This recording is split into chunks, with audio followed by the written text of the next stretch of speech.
할렐루야, 반갑습니다. 2025년 5월 11일 주일 예배를 시작합니다. 예배는 하나님을 기쁘시게 하는 것입니다.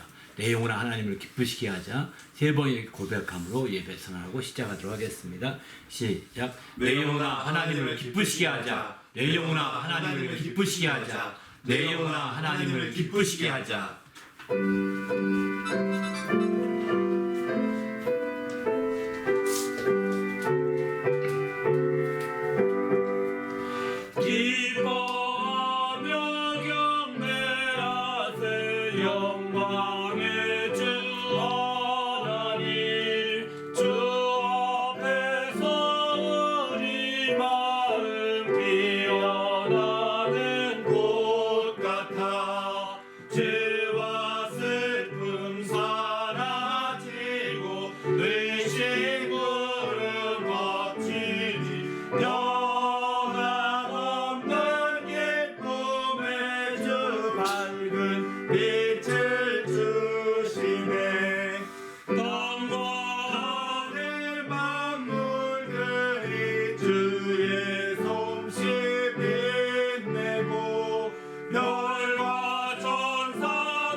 합심하여 간절히 기도합니다.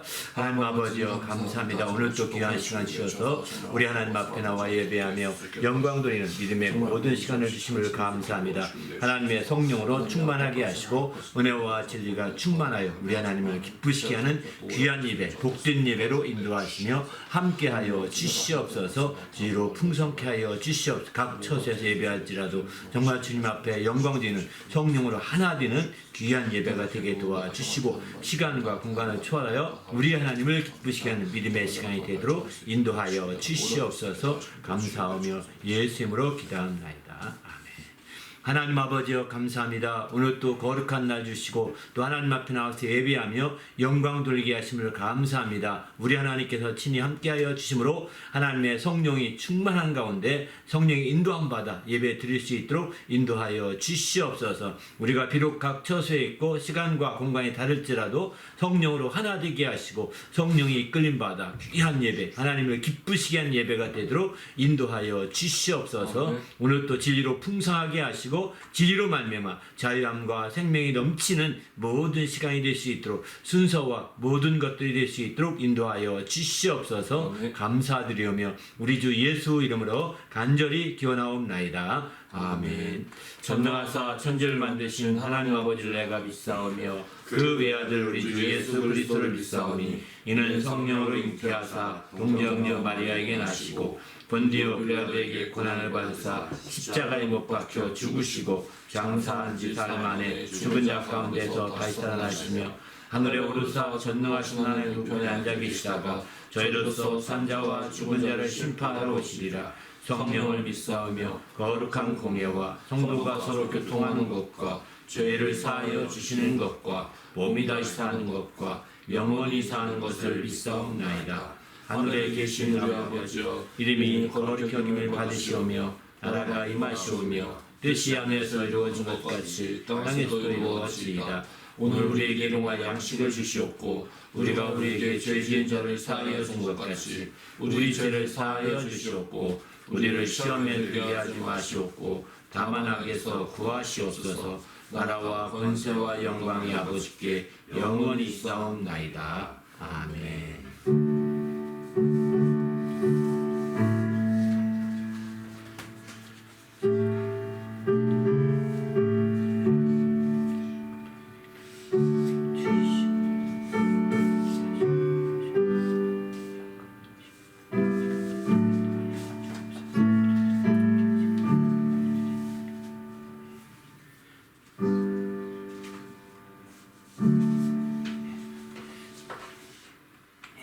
오늘 하나님께 드릴 찬송은 이것이 행복이라오, 행복입니다. 또 모든 것이 은혜였소, 또 항상 주 안에 있음, 이 세 곡 찬송으로 하나님께 영광을 드립니다.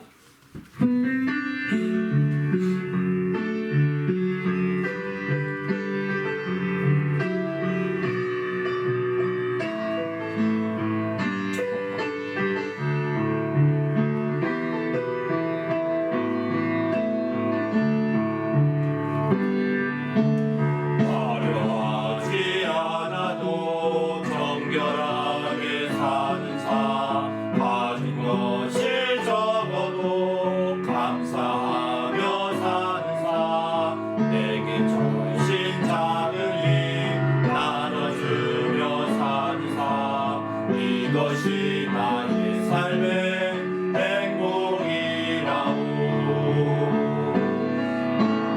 눈물 날 일 많지만 기도할 수 있는 것, 억울한 일 많으나 주를 위해 참는 것, 비록 짧은 작은 삶 주 뜻대로 사는 선, 이것이 나의 삶의 행복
한없는 은혜 내 삶에 당연한 것 하나도 없었던 것을 모든 것이 은혜였소. 아침에 같고 저녁에 노을, 봄의 꽃향기와 가을의 열매, 변하는 계절의 모든 순간이 당연한 건 아니라 은혜였소. 모든 것이 은혜.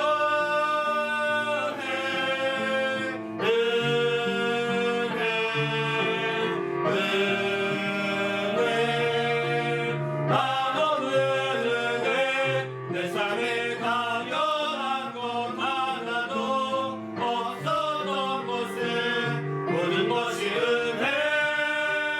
은혜였소.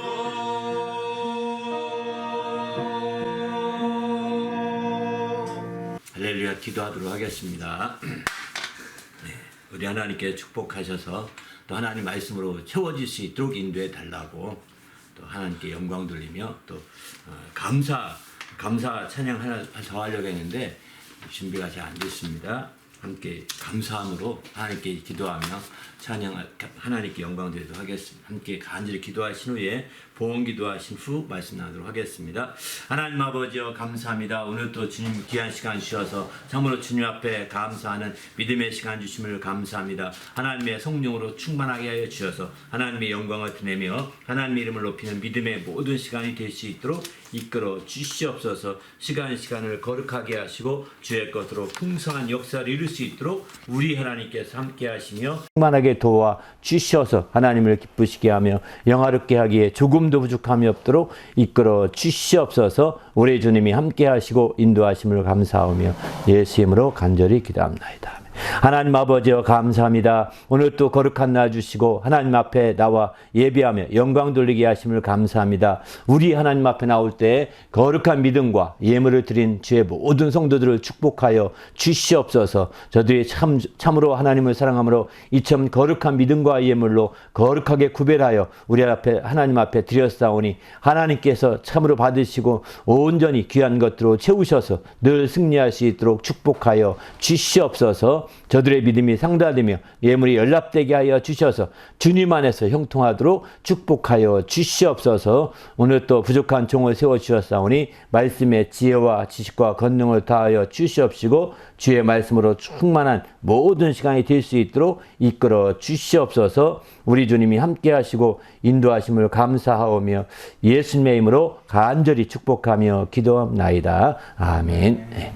우리 하나님 앞에 나올 때 거룩한 믿음과 예물을 드린 성도들에게 주의 축복이 함께 하시기를 예수님의 이름으로 축원합니다. 아멘. 네. 하나님의 말씀은 로마서 1장 말씀입니다.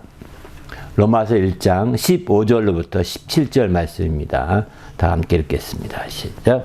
그러므로 나는 할 수 있는 대로 로마에 있는 너희에게 복음 전하기를 원하노라. 내가 복음을 부끄러워하지 아니하노니 이 복음은 모든 믿는 자에게 구원을 주시는 하나님의 능력이 됨이라. 먼저는 유대인에게요, 또 그리고 헬라인에게로다. 복음에는 하나님의 의가 나타나서 믿음으로 믿음에 이르게 하나니 이룩된 바 오직 의인은 믿음으로 말미암아 살리라 함과 같으니라. 아멘. 예, 부흥성의 5번째 시간으로 나누고자 지난번 4번째 시간이 이제 종합적인 거였는데 그 종합 부분에서 바로 의와 복이 임하는 4단계에 대해서 좀 말씀드렸습니다. 근데 3단계까지만 말씀드리고 마지막 단계, 4번째 단계 말씀 못 드려서 오늘은 그 말씀 중심으로 나누고자 합니다. 제목은 복음에서의 의와 복입니다. 복음에서의 의와 복. 하나님은 참으로 행복하신 분이십니다. 우리는 하나님의 행복하심을 우리는 의심하는 사람은 아무도 없을 거예요. 크리스찬으로서는. 왜냐하면 하나님은 의로우신 분이시고 복되신 분이시기 때문에 그분이 바로 그 의와 복을 누리고 계신지라 그는 행복하다 이렇게 표현한 거거든요. 이처럼 오늘 우리가 행복하게 원한다고 한다면 무엇보다도 그 의와 복이 우리 안에서 누릴 수 있어야 되겠다는 겁니다. 그래야 하나님의 행복으로 우리도 행복해질 수 있는 거죠. 의와 복을 우리 속에서 우리 속사람이 누리지 못한다고 한다면 이제 우리는 행복감이라는 것은 하나의 육체의 행복감을 잠시 느낄지 모르겠지만 그런 육체의 행복감은 우리가 알다시피 금방 사라지고 없어지는 것들입니다. 이렇게 금방 사라지고 없어질 행복감 가지고 행복하다? 이거는 지혜가 아닙니다. 바로 행복이라는 것은 그냥 사라지거나 소멸되는 것이 아닙니다. 바로 그 행복이 지속되는 거거든요. 그러려고 한다면 바로 그 행복은 육신으로 누리는 것은 한계가 있는 거예요. 왜? 육신에 속한 모든 것들이 지나가거든요. 육신에 속한 모든 게 다 흘러갑니다. 지나갑니다. 그래서 사라져버리고 다 소멸돼 버리고 없어져 버리게 되거든요. 그러면 행복이라는 것도 육신에 속한 것에 행복에 초점 둔다면 여러분의 행복은 금방 연기가 사라지듯 안개가 사라지고 말 것입니다. 그러나 우리가 추구하는 행복은 하나님의 행복으로 행복해 하나님의 행복으로 행복해지기 원하는 거거든요. 곧 하나님의 행복은 없어지는 것이 아닙니다. 그분 안에 그분이 의로우신 분이고 복되신 분이신지라 의와 복이 그 안에 가득하게 계시고 가득하게 누리고 계시기 때문에 그분 스스로가 행복하신 분이시거든요. 근데 그런 행복을 내가 소유하기 원하는 거죠. 내가 그 행복을 누리기 원하는 거죠. 그러려면 바로 하나님 안에 의와 복이 가득한 것처럼 우리 안에도 의와 복이 우리 안에 가득해서 우리 안에 임해서 우리가 그 의와 복을 누리고 살 수 있어야 되겠다는 겁니다. 그럴 때 마침내 우리도 이제 하나님의 행복으로 행복해질 수 있는 귀한 성도가 될 수 있는 거죠. 우리 모두도 이런 믿음의 성도가 되시기를 예수님의 이름으로 축원합니다. 할렐루야. 그러면 이런 행복은 우리만 원하는 것일까? 그건 아닙니다. 하나님께서도 원하시는 것입니다. 그래서 하나님께서도 하나님이 행복했던 그 의와 복을 하늘에 가득하게 하셨어요. 하늘에. 그래서 하늘을 지으시고 하늘에서 역사하는 많은 천군 천사들이 있는데 그들도 행복하게 해준 거죠. 의와 복으로 인하여서. 그러더니 하늘에 있던 의와 복을 거기서 머무르게 하지 아니하시고 또 세상을 창조하시고 세상에도 그 의와 복을 공급해 주신 겁니다. 그래서 세상에 있는 것들도 복을 누리고 행복할 수 있기를 원했던 거죠. 그러나 세상에 지어진 모든 것들은 알다시피 흙에서 나온 것들인지라 그런 것들은 그 복을 일시적인 복은 누릴 수 있지만 하나님의 행복으로 행복해지는 데 한계가 있었습니다. 그래서 궁극적으로는 세상을 창조하실 때 사람을 창조하셔서 생명이 되게 하신 거죠. 그래서 사람을 창조하셔서 세상에 있는 그 의와 복을 다 그 속사람이 누릴 수 있게 해주신 겁니다. 그래서 속사람이 하나님의 행복으로 행복할 수 있는 길을 열어놓으신 거죠. 이렇게 그동안의 붕해를 통해서 3번은 바로 의와 하늘과 또 세상과 사람이란 관점으로 말씀을 드렸습니다. 그러면 어떻게 우리 사람 속에서 의와 복이 이루어지느냐? 어떻게 의와 복이 임해서 행복할 수 있도록 하느냐? 바로 지난 시간 이 부분을 말씀드렸거든요. 지난 시간에 3가지 말씀드렸는데 바로 처음에는 하나님의 명령을 통해서 명령의 말씀을 통해서 의와 복이 임하게 해주셨다라고 말씀드렸습니다. 2번째는 언약을 통해서 의와 복의 말씀이 의와 복의 역사가 임할 수 있도록 길을 열어주셨다는 겁니다. 3번째는 이제 그 명령과 언약을 다 포용을 해가지고 율법을 우리에게 주심으로 말미암아 이제 마침내 의와 복이 임해서 행복할 수 있도록 해주신 거죠. 그래서 우리가 참으로 행복할 수 있는 길을 하나님이 그처럼 원하시기 때문에 이렇게 점점 더 구체적으로 이렇게 해주신 거거든요. 그런데 알다시피 이제 유대인들이죠. 이스라엘 백성들은 그 율법으로 행복해하면서 율법을 지키려고 했는데 사실 율법의 그 한계를 느끼게 된 겁니다. 그 한계는 뭐냐? 율법으로는 의롭다함을 얻을 육체가 없다는 것입니다. 율법으로는 그래서 의롭다함을 얻을 수 없기 때문에 죄를 깨닫게 하는 것뿐이라고 이렇게 말씀합니다. 그래서 이런 율법의 한계를 우리 하나님께서 극복하기 위해서 이제 한 율법 외에 정말 의를 우리에게 나타내 주셨다라고 로마서 3장 21절은 이렇게 말씀합니다. 율법 외에 한 의를 나타내 주셨다는 거예요. 그럼 왜 율법 외에 한 의를 나타내 주셨느냐? 율법의 기능이 이제 갈라디아서 보게 되면 이렇게 말씀합니다. 바로 3장 24절 보면은 율법이 우리를 그리스도께로 인도하는 초등교사가 된다는 겁니다. 율법이 우리를 그리스도께로 인도하는 초등교사가 되어서 우리로 하여금 믿음으로 말미암아 의롭다함을 얻게 하려 하심이라. 믿음이 온 이후로는 우리가 초등교사 아래에 있지 아니하다. 이렇게 계속해서 24절 25절에 이렇게 말씀합니다. 갈라디아서 보게 되면 바로 이제 율법의 한계, 율법이 원래 기능이 한편으로는 한계라고 말씀드렸지만 원래 기능 자체가 바로 그리스도께로 인도하는 그런 기능인 거거든요. 너 율법에게 열심히 율법을 통해 복을 받아 온 자들에게 너 복 받고 싶어? 진정으로 행복해지고 싶어? 라고 율법이 물어볼 것입니다.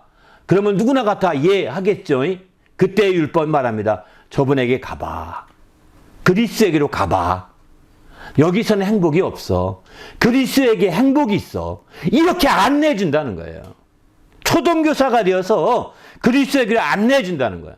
그래서 믿음을 가지고 예수를 믿게 되면 이제부터는 율법 아래 있지 않다는 겁니다.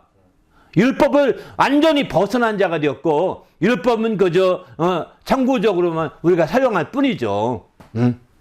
그렇기 때문에 우리는 이제 율법 외에 한 의가 나타났다고 사도 바울은 로마 3장 21절에 이렇게 말씀합니다. 이제는 율법 외에 한 의가 나타났으니 율법과 선지자들에게 증거를 받은 것이다. 이렇게 말합니다.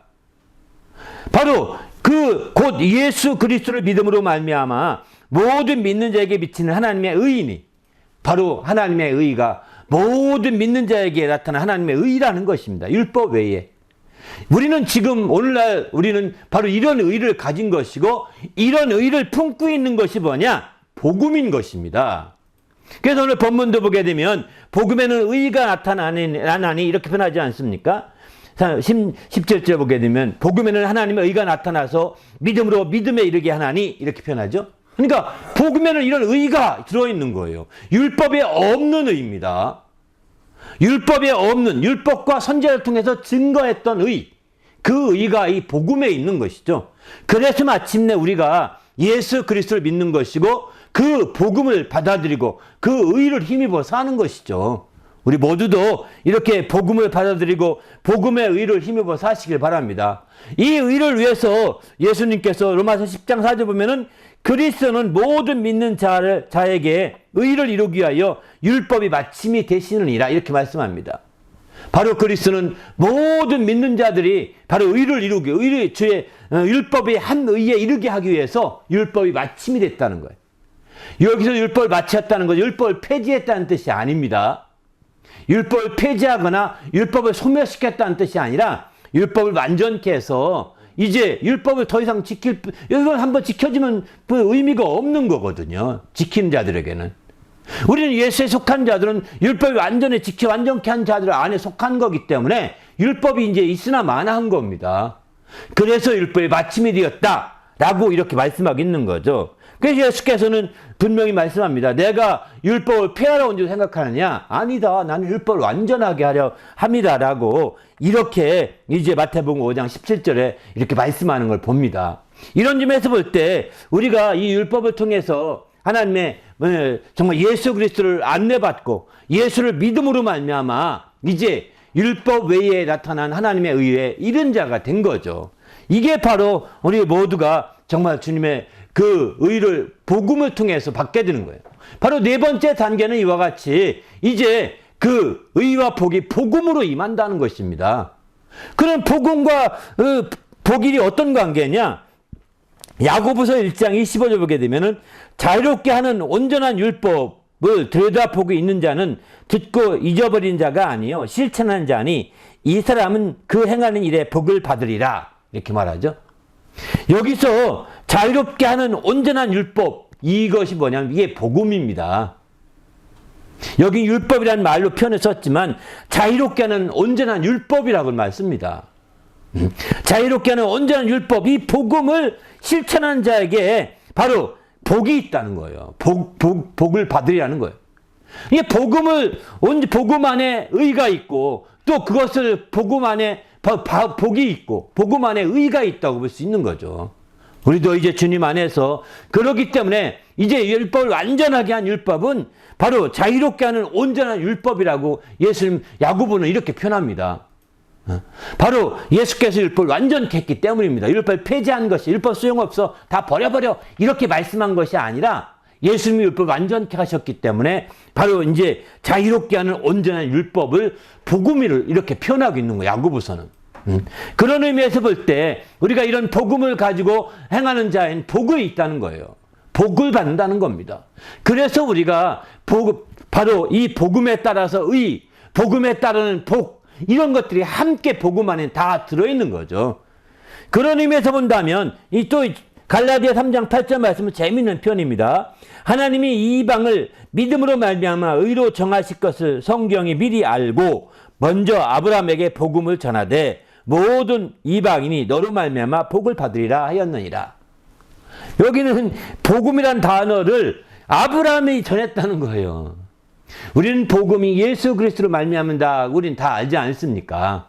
예수 그리스도의 복음의 시작이라 마가복음 1장 1절 이렇게 말씀하거든요.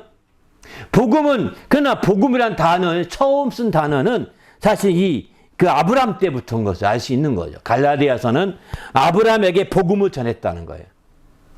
복음을 전했다는 것은 복된 소식을 전했다는 뜻이죠.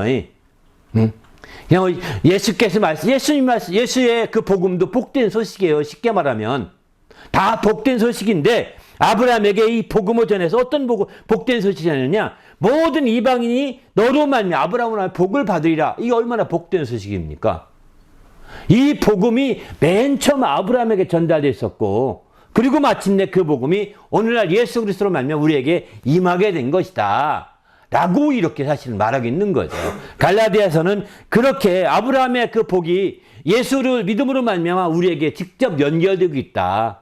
유대인들은 아브라함의 복이 자기 혈통을 통해 연결됐지만 우리 이방인들은 아브라함의 복이 믿음을 통해 예수 그리스도로 말미암아 연결되는 것이죠. 믿음을 통해서. 이게 유대인에게 임했던 아브라함의 복과 또 이방인 우리에게 임한 아브라함의 복이 약간 다른 거죠. 유대인들은 혈통을 통해서 아브라함의 복이 임한 것이고, 우리는 바로 믿음을 통하여 아브라함의 복이 임하되 그리스도를 통하여 임하게 된 겁니다. 그래서 우리가 이 아브라함에게 너로 말미암아 모든 이방인이 복을 받으리라 한 말씀은 그야말로 복음이라는 거예요. 아브라함이 맨 처음 전한 바가 되었다는 것입니다. 그 복된 소식이 예수께서 오셔서 완전하게 되어서 우리에게 전하게 된 거죠. 그래서 마침내 우리가 그 복을 받아들이고 행하는 자는 복을 받을 수밖에 없다는 것입니다. 우리 모두도 이렇게 주님의 복음을 통해서 확실한 의와 복이 임하는 성도가 되시기를 예수님의 이름으로 축원합니다. 할렐루야. 그럼 복음이란 무엇이냐? 여기 오늘 주보 뒷면에 보게 되면 복음에 대한 말씀을 쭉 정리해 놨습니다. 복음이 이런 단어만 중심으로만 쭉 말씀을 정리해 놓은 거거든요. 한번 읽어보시면 복음이 무엇인지는 알 수 있을 것입니다. 자세한 말씀은, 구체적인 말씀은 어려울 것 같고, 오늘은 의와 복 중심으로 말씀 나누는데, 이제 오늘 본문에 보게 되면 복음은 모든 믿는 자에게 구원을 주시는 하나님의 능력이 됨이라 이렇게 말씀합니다. 바울사도는 1장 6절에 보게 되면 이 복음은, 로마서 1장 6절에 이 복음은 모든 믿는 자에게 구원을 주시는 하나님의 능력이 된다는 것입니다. 그렇습니다. 복음이 무엇이냐 말한다면 바로 모든 믿는 자에게 구원을 주시는 하나님의 능력을 우리가 알게 체험할 수 있게 되는 거죠. 그 결과는 구원받게 되는 것입니다. 그래서 우리도 복음이 무엇인지를 확실히 알고 이제 근데 그 복음에는 의가 나타나야 합니다. 7절 보면 복음에는 의가 나타나서 믿음에 이르게 하나니 이렇게 표현하죠. 바로 복음에는 의가 나타나야 되는 거예요. 우리가 복음을 통해서 하나님이 능력으로 구원받게 되는데 바로 거기에는 믿음의 의가 나타나야 되는 것이죠. 이 두 가지만 확실하게 우리가 복음의 개념에서 중심을 준다면 아마 아마 어떤 복음의 설명에도 이해할 수 있을 것입니다. 한번 주보 뒷면의 말씀을 보시면서 복음에 대한 충분한 더 깊은 이해가 되시길 바랍니다. 그러면 이 복음은 누구로부터 시작됐느냐? 맨 처음에는 아브라함에게부터 그 그림자 같이 연결됐지만 실제로는 예수 그리스도로 말미암아서 이루어지게 되는 것이죠. 그래서 이 복음은 우리가 알다시피 이제 그 예수 그리스도, 율법은 모세로부터, 복음은 예수 그리스도로 말미암아 온다고 이렇게 말씀하고 있습니다. 복음은 예수 그리스도로 말미암아. 그런데 율법은 복음은 예수 그리스도로 말미암아 오게 되는데 요한복음 1장에 보면 17절인가요? 보게 되면 이렇게 말씀합니다. 바로 율법은 모세로 말미암아 주어진 것이요 은혜와 진리는 예수 그리스도로 말미암아 온 것이다. 이렇게 표현하고 있거든요. 우리가 아다시피 율법은 모세로부터 왔지만 복음은 예수로부터 왔다고 조금 전에 설명 많이 드렸습니다. 근데 그 복음을 설명할 때 사도 요한은 이렇게 말합니다. 은혜와 진리라는 그 두 단어로 표현하고 있습니다. 이게 복음의 가장 중심적인 요소는 은혜와 진리라고 볼 수 있는 거죠. 복음을 통해서 은혜를 깨닫고 진리를 우리가 누릴 수 있어야 된다는 겁니다. 복음이라고 우리가 복된 소식이라고 이렇게 추상적인 얘기를 하지만 더 구체적으로 그것이 내게 은혜가 되고 그것이 내게 진리가 되지 않으면 우리는 복음을 제대로 모르는 겁니다. 그래서 사도 요한은 말합니다. 바로 율법은 모세를 말미암은 것이지만 복음은 예수 그리스도로 시작됐는데 그 예수 그리스도는 은혜와 진리다. 바로 그래서 은혜와 진리는 예수 그리스도로 말미암는다 이렇게 말하고 14절도 보게 되면 이렇게 말씀하죠. 말씀이 육신이 되어 우리 가운데 거하심에 우리가 그의 영광을 보니 아버지 독생자의 영광이요 은혜와 진리가 충만하더라 이렇게 말합니다. 은혜와 진리가 충만하더라고 이렇게 말합니다. 바로 말씀이 육신 되어 우리 가운데 거하시는 예수를 보니 그분이 전해주는 복된 소식 복음은 은혜와 진리가 충만할 수밖에 없는 겁니다. 그래서 우리는 복음이라고 이해할 때 우리가 좀 더 이렇게 쉽게 이해하는 것도 중요하겠지만 은혜와 진리를 통해서 정말 복음을 더 깊이 있게 뿌리를 내릴 수 있어야 되는 거죠. 그럴 때 우리가 이제 참된 하나님의 의와 복이 네 번째 단계의 복음으로 임하는 것이 구체적으로 임할 수 있게 되는 겁니다. 그러면 한 가지씩 나눠볼게요. 은혜에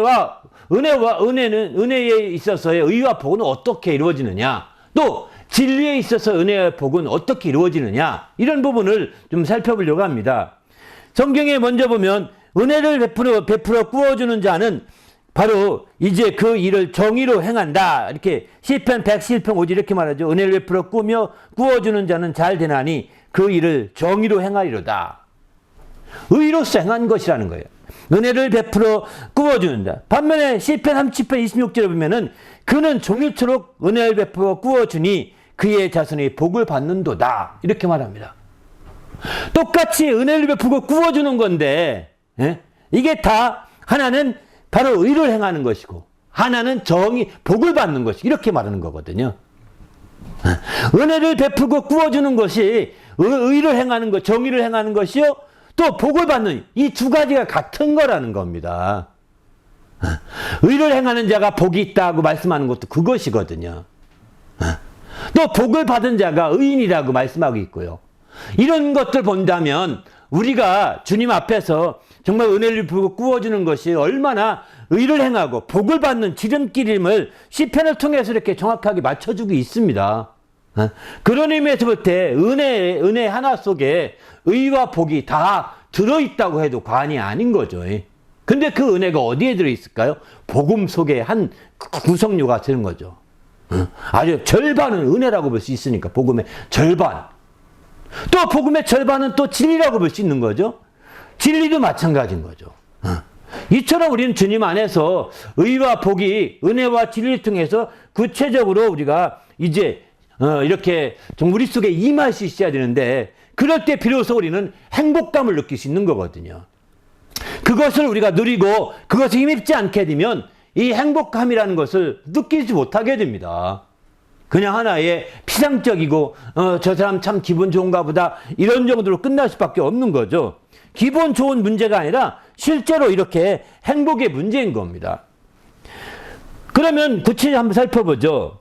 이제 은혜에 있어서 의는 어떻게 표현돼요? 은혜도 의로 말미암아 왕노릇한다. 로마서 5장 21절 이렇게 표현합니다.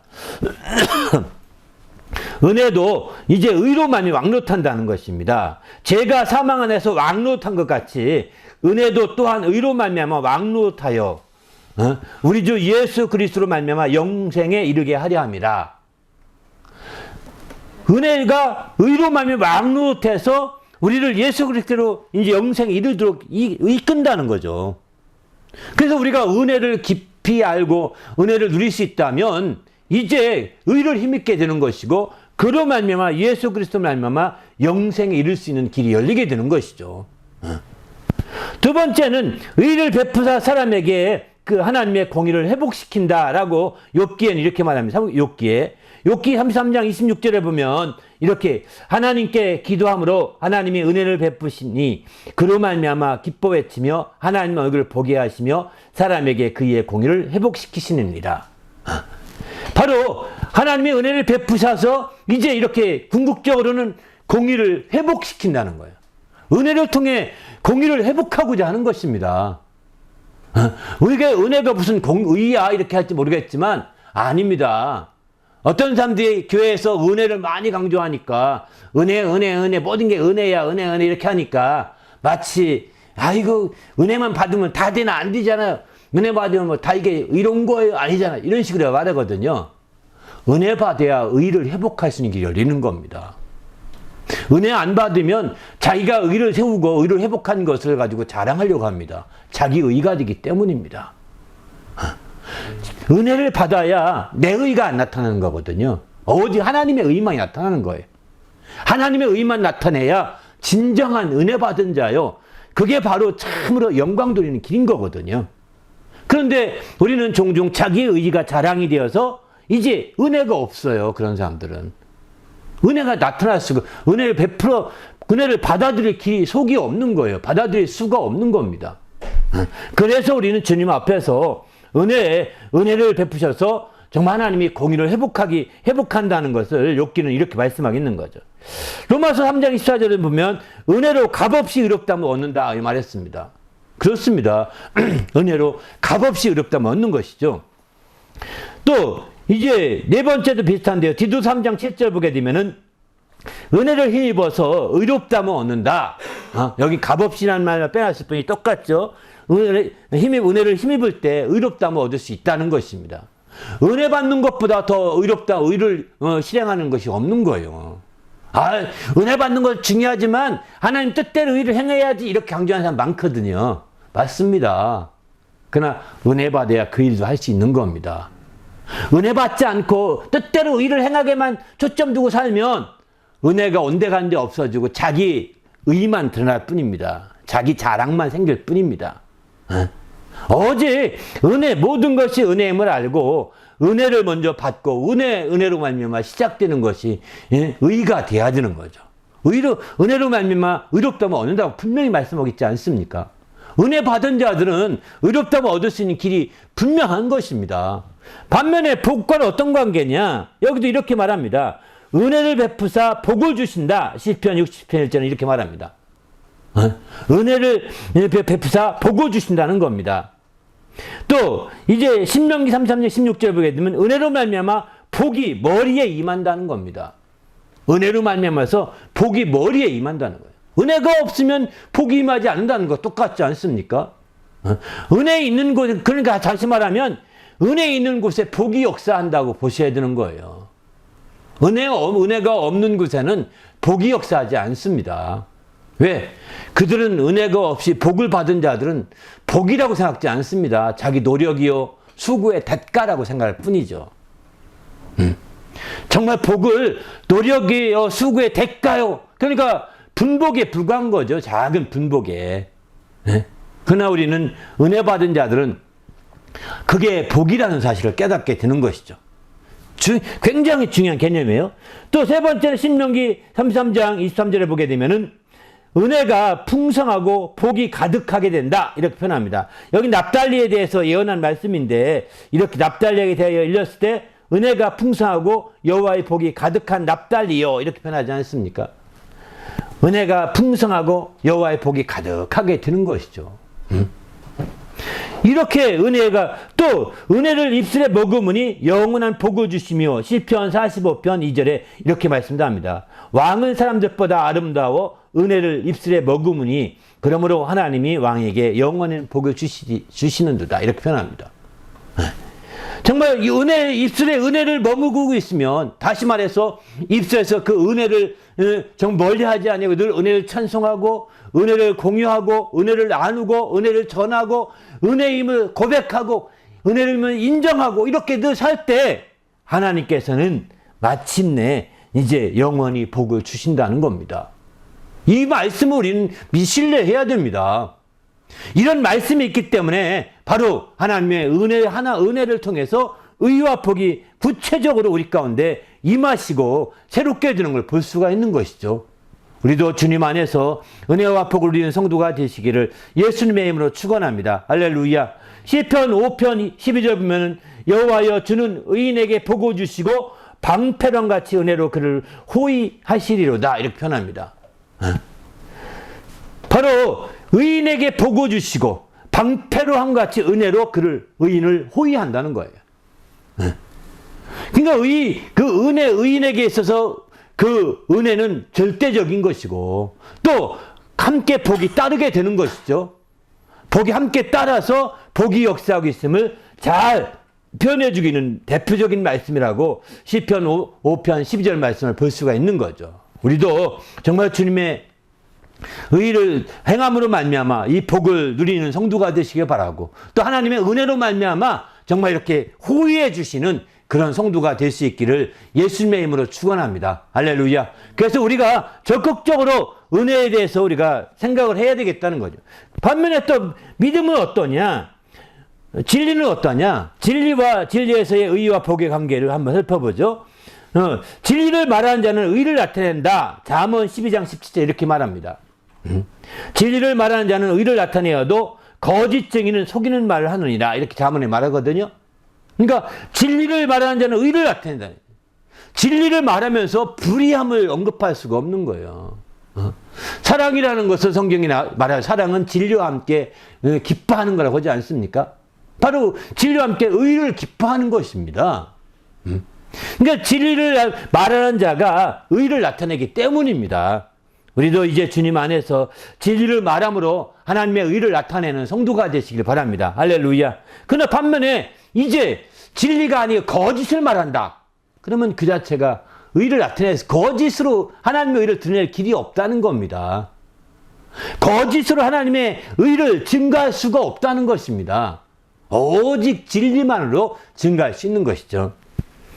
두 번째는 정의를 행하며 진리를 구해야 된다 이렇게 표현합니다. 에레미야 5장 1절에 보면 정의를 행하며 진리를 구하는 이렇게 여기 재미있는 표현이 너희는 예루살렘 거리를 빨리 다니며 그 넓은 거리에서 찾아보고 알라. 너희가 만일 정의를 행하며 진리를 구하는 자를 한 사람이라도 찾으면 내가 이 성읍을 용서하리라 이렇게 말합니다. 에레미야가 지금 외치고 있는 그 상태는 언제냐면 예루살렘 성전이 완전히 포위된 상태입니다. 완전히 포위되어서 이제 느부갓네살 왕이 바벨론 왕이 와서 완전히 포위해가지고 항복하라. 그리고 너의 그 에레미야도 예언하기를 너희는 빨리 항복하라. 항복하지 않으면 다 죽는다. 항복하라. 항복하면 살 길이다. 사실 이렇게 적군편을 들고 있는 상황이거든요. 하나님의 선자였는데. 그러니까 하도 안 되니까 이제 그 마지막 왕이 그 에레미야를 잡아서 시위대 안에 가두게 됩니다. 왜? 적군편들이 막 그 민심이 이반되는 거잖아요. 시민들이 마음이 다 갈리는 거잖아요. 그런 상태가 됐을 때 말하는 겁니다. 이제 에레미야가 예언하기를 이렇게 말하는 거죠. 5장, 에레미야 5장에 보면 1절에 바로 예루살렘 거리에 빨리 다니면서 넓은 거리, 예루살렘의 중심가에 넓은 길이 있었다고 하면 시온의 대로라고 표현하거든요. 넓은 거리를 그걸 찾아보고 왔라. 너희가 만일 정의를 행하며 진리를 구하는 자가 한 사람이라도 찾으면 내가 이 성읍을 멸하지 않겠다. 용서하리라 하고 이렇게 말하는 거죠. 한 사람이라도. 그러니까 우리가 어디든 간에 이렇게 진리를 행하며 정의를 행하며 진리를 구하는 자가 한 사람의 소중함을 여기 강조하고 있는 거거든요. 공교롭게도 예루살렘 당시에 예루살렘에는 진리를 행하며 또 정의를 행하며 진리를 구한 자가 한 사람도 없었다는 것을 보여주고 있는 거죠. 그러면 에리야면은 어떠냐? 에리야면은 정의를 행하며 또 진리를 구하는 자가 아니었겠느냐? 이렇게 예언하는데, 네? 에리야면 그런 사람이라고 인정할 수밖에 없지 않겠습니까? 그래서 여기서 한 사람이라는 것은 예언하는 당사자가 아니라 당사자 빼놓고 또 다른 사람 한 사람이다. 참 이 얘기 의미하는 거죠. 그러니까 에리야면은 정말 하나님이 정의를 행했고 비록 자기가 핍박을 받더라도 정의를 행하며 진리를 구하는 자였습니다. 그리고 에리야면은 마침내 정말 하나님이 그를 쏙 빼내주시죠. 바빌론에게서 포로도 안 잡혀가고 그를 풀어줍니다. 바빌론은. 그 자유롭게 삽니다. 에레미야는. 그렇게 하나님께서 그는 그러니까 살 수 있는 길을 이제 예루살렘 당시에 그 사람 빼놓고 아무도 없었다는 거예요. 정의를 행하며 진리를 구하는 자 아무도 없다는 겁니다. 그러니까 예루살렘은 멸할 수밖에 없다. 용서될 수가 없다. 이 성읍은 용서할 수 없다고 이렇게 말하는 거죠. 어디든 어느 교회든 또 어느 그룹이든 어느 집단이든 간에 정의를 행하며 진리를 구하는 한 사람만 있다면 소멸되지 않는 겁니다. 멸하지 않는 겁니다. 멸하지 않는 거예요. 그런데 그 한 사람마저도 없다면 이제 성읍이 무너질 수밖에 없는 거죠. 그래서 우리는 내가 정말 정의를 행하며 진리를 구하는 자가 돼야 되겠다는 겁니다. 정의를 행하는 것과 진리를 구하는 것은 같은 차원의 얘기라는 것을 얘기하고 있는 거죠. 예레미야는. 그죠? 정의와 진리가 따로 떨어져 있지 않다는 것을 말하고 있는 겁니다. 우리도 정말 우리 자신이 너나 해라 아니라 내가 먼저 그런다면 내가 있는 곳에서 내가 그렇게 앞장서서 정의를 행하며 진리를 구한다면 아마 그가 속해 있는 그룹은 무너지지 않을 것입니다. 그가 속해 있는 그 팀은 무너지지 않을 것입니다. 없어지지 않을 것입니다. 반드시 그 그룹은 정말 살아나게 될 것이고 그리고 마침내 이제 더 하나님이 놀라운 역사가 나타날 수 있는 것이죠. 이런 측면에서 우리가 정의를 행하고 진리를 구하는 자가 돼야 된다라고 예레미야는 강조하고 있는 거죠. 또 로마서 2장 8절 보게 되면 진리를 따르지 아니하고 진리를 따르지 아니하면 불의를 따르게 되는 거라는 겁니다. 진리를 따른다고 하면서 불의를 이제 함께 따를 수가 없다는 것입니다. 그 진리를 따르지 않는 것은 이제 불의를 따르는 것과 똑같다는 거예요. 데살로니가후서 2장 12절은 진리를 믿지 않고 불의를 좋아하는 자 이렇게 표현하죠. 진리를 믿지 않고 진리를 믿지 않으면 그 진리를 따르지 않으면 불의를 좋아할 수밖에 없다는 겁니다. 이렇게 불의를 좋아하는 자들로 하여금 심판을 받게 하려 하심이라고 이렇게 표현하지 않습니까? 심판을 받게 한다는 겁니다. 그래서 우리는 진리로 말미암아 이렇게 확실해야 되는 거죠. 또 이게 고린도서 13장 6절 보면 진리와 함께 기뻐하고 불의를 기뻐하지 아니해야 되는 거죠. 불의를 기뻐하지 아니하며 진리와 함께 기뻐하고 이렇게 13장 6절은 이렇게 말합니다. 어쨌든 우리는 진리와 의라는 문제는 아주 밀접한 관계가 있음을 이렇게 성경은 잘 말씀하고 있습니다. 우리도 주님 안에서 진리와 정말 의의 문제를 확실하게 짚고 넘어가는 성도가 되시기를 예수님의 이름으로 축원합니다. 할렐루야. 반면에 이제 진리의 복은 어떤 관계냐? 이사야서 65장 16절 보게 되면 이러므로 땅에서 자기를 위하여 복을 구하는 자는 진리의 하나님을 향하여 복을 구할 것이요. 이렇게 표현하거든요. 복을 구하는 자는 진리의 하나님을 향하여 복을 구하라. 복도 진리와 뗄래야 뗄 수 없는 밀접한 관계이기 때문입니다. 우리가 얼마나 많은 사람들이 복을 구합니까? 그런데 복을 구하는데 복을 구하기 위해서 바위에 가서 복을 빌고 나무에 가서 복을 빌고 우상에 가서 복을 빌고 그러잖아요. 진리가 아닙니다. 나무도 죽습니다. 바위도 무너집니다. 또 모두 우상이 다 불타버립니다. 영원한 진리의 하나님에게 나가서 복을 구해야 되는데 진리와 상관없이 정말 변할 것도 참된 것이 아니라 정말 거짓된 것들에게 붙들려 다니면서 그 끌려다니 있지 않습니까? 복 받는다고요. 이게 진리야. 정말 완전히 진리를 배반한 행위요. 이 거짓까지 끌려다니면서 그 우상숭배한다는 거 하고 있지 않습니까? 우리는 이제 복을 구하는 자라고 한다면 정말 참된 진리 하나님께 구하시길 바랍니다. 할렐루야. 그렇게 할 때 바른 복을 구할 수 있음을 이제 이사야서 65장 16절은 우리에게 강조하고 있는 거죠. 이처럼 진리와 복의 문제는 뗄래야 뗄 수 없는 관계가 있어요. 이처럼 진리 안에 의와 복이 함께 들어있다고 보셔야 되는 거예요. 우리가 진리를 깨닫고 진리를 알고 진리를 깊이 있게 이해한다면 그 진리 안에는 의와 복이 우리 속에 그대로 임할 수 있게 되는 거죠. 그리고 그것으로 말미암아 마침내 우리는 새롭게 하나님의 큰 영광을 드리는 자가 되지 않겠습니까? 우리 모두도 이제 이와 같은 진리와 의로 말미암아서 우리 하나님 앞에 귀한 복을 누리는 성도가 되시길 바랍니다. 할렐루야. 진리를 통해서 의와 복이 그대로 우리 심령 가운데 임하심으로 말미암아 하나님의 큰 영광을 드러낼 수 있는 거죠. 더 나아가서 은혜로 말미암아 또 이제 이처럼 의와 복이 우리 가운데 임해서 깊이 있게 그것이 우리에게 행복이 되어야 되는 거죠. 이런 은혜와 진리가 바로 복음이기 때문입니다. 우리 모두가 이제 복음을 믿고 복음을 따르는 자 되기 원한다고 한다면 은혜를 초월하지 말기 바랍니다. 복음을 더 깊이 알기 원한다면 진리를 초월하지 말기 바랍니다. 은혜와 진리를 깊이 아는 것이, 깊이 체험하고 깊이 누리는 그것이 바로 복음을 우리가 힘입는 겁니다. 다른 것이 없습니다.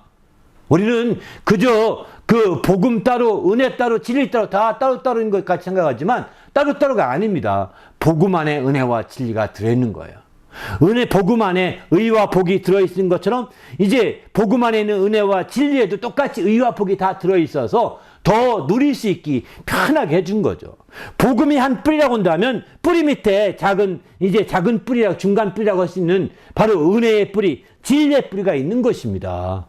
그리고 그 밑으로부터 마침내 모든 게 의와 복이 들어있어서 빨아들이게 되고, 그렇게 될 때 우리가 드디어 이제 그 의와 복의 진액이 공급됨으로 말미암아 이제 그 나무에, 그 행복의 나무에 열매가 맺히게 되는 거죠. 그 열매는 행복의 열매일 겁니다. 의와 복으로 맺혀진 그 열매는 참된 행복의 나무의 열매, 곧 행복의 열매라고 볼 수 있는 거죠. 바로 그런 열매가 가득한 주의 성도가 되시기를 예수님의 이름으로 축원합니다. 할렐루야. 그래서 우리가 이제 의와 복을 통하여 이제 정말 공급되는 그 진액을 계속해서 공급해 줘야 되는 거예요. 그러려면 더 철저하게 이제 은혜와 진리를 깨달아야 되고, 그러려면 이제 더 복음을 깊이 깨달아야 되는 거죠. 그럴 때 마침내 이 모든 것들이 합력해서 오르게 되는 거죠. 그 복음을 통해서 의와 복이 임하기 전에는 그게 구약인 겁니다. 그러기 전에는 구약에서는 명령을 통해서 또는 언약을 통해서 또는 율법을 통해서 이렇게 의와 복을, 진액을 공급하는 길을 열어놓으셨던 것입니다. 그러나 그 모든 것들이 한꺼번에 다 묶여서 이제 복음을 통해서 우리가 의와 복의 진액이 빨아 올려지게 된 거죠. 지금은. 그래서 이 복음을 우리는 새 언약이라고도 표현합니다. 언약이라는 차원에서는 새 언약이라고 표현하기도 합니다. 반면에 구약에 있던 언약들은 옛 언약이라고 표현하죠. 반면에 이 복음은 앞에 야고보서 말씀한 것처럼 바로 자유롭게 하는 온전한 율법이라고 표현합니다. 복음을 자유롭게 하는 온전한 율법. 그러니 이게 얼마나 아름다운 표현입니까? 그래서 이 복음 안엔 이미 언약도 율법도 다 그 안에 포용된 거예요. 명령도 마찬가지죠. 주님은 이 복음을 전하면서 나는 그의 명령이 영생인 줄 안다. 명령이라고 하지 않습니까? 그의 명령, 하나님의 복음을 증거하면서 그 명령을 받았다. 나는 이대로 행해야 된다라고 말하지 않습니까? 이렇게 명령도 또 언약도 율법도 다 복음 안에 들어있고, 그 복음 안에 의와 복의 역사가 계속해서 그 진액을 빨아들임으로 말미암아 마침내 그 행복의 나무는 귀한 행복의 열매를 맺게 되는 것이죠. 우리 모두도 이렇게 행복해지는 참된 제 성도가 되시기를 예수님의 이름으로 축원합니다. 그래서 하나님의 행복으로 우리가 참으로 행복할 수 있도록 이렇게 네 가지로 이제 이 의와 복이 임하게 주신 거죠. 오늘 함께 기도했던 하나님, 내가 철저히 마지막 때 이 복음을 통하여 네 가지로 임한 이 복음의 역사가 복음을 통하여 확실하게 하나로 딱 좁혀지는 거라 보면 되는 겁니다. 명령과 그 언약과 율법, 이 모든 게 다 세 가지 합해서 복음으로 한꺼번에 모아지는 거예요. 이 복음은 어쩌면 종합 비타민제와 똑같은 거죠. 앞에선 따로따로 뭐 어려워서 말하겠지만 이거 종합 비타민과 같은 겁니다. 하나만 먹으면 되는 겁니다. 이 하나 속에 비타민 A도 있고 B도 있고 C도 있고 다 들어있는 겁니다. 그리고 마침내 그 진행을 통해서 행복의 열매가 맺혀지게 되는 것이죠. 우리도 이런 행복한 성도가 될 수 있도록 참된 행복의 나무가 되어 행복한 생활하는 귀한 삶이 되게 하시고 또 행복의 열매가 가득한 올 한 해가 될 수 있도록 인도해 달라고 간절히 합심하여 기도합니다. 하나님 아버지여 감사합니다. 오늘 또 우리 주님이 함께 하시고 인도하심을 감사합니다. 주님을 기쁘시게 하기에 조금도 부족함이 없도록 인도하여 주시옵소서. 그래서 하나님을 기쁘시게 하며 하나님 영광을 드리는 귀한 삶이 이루어질 수 있도록 거룩한 아버지 이끌어 주시옵소서. 시간을 거룩하게 하시고 진리로 풍성한 역사를 이루도록 주장하여 주시옵소서. 오늘 또 우리 주님이 함께 하시고 인도하심을 감사하오며 예수님의 이름으로 기도하옵나이다. 아멘.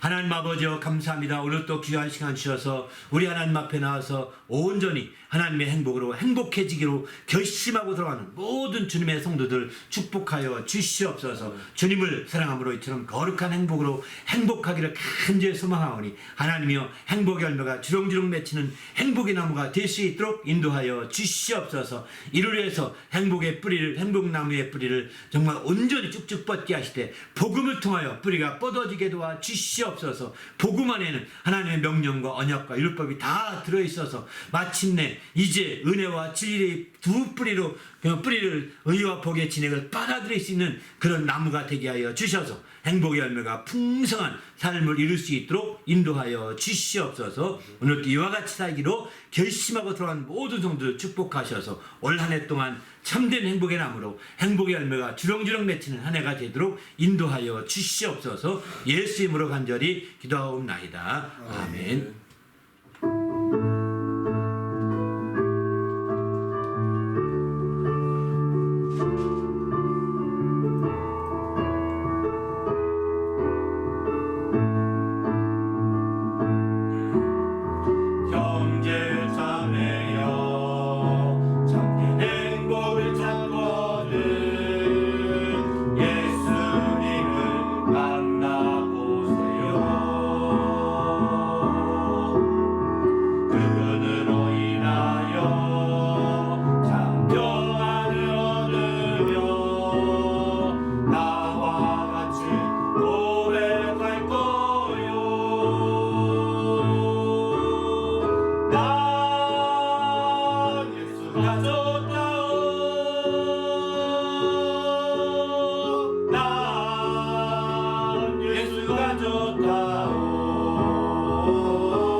이제는 우리 구주 예수 그리스도 은혜와 하나님 아버지의 크신 사랑과 성령님의 그 교통하심이 이제 행복의 나무가 되어 행복의 열매를 온전히 맺기로 결심하고 들어가는 모든 믿음의 성도들 위에와 그 가정과 교회 위에 지금부터 영원토록 함께 있을지어다. 아멘.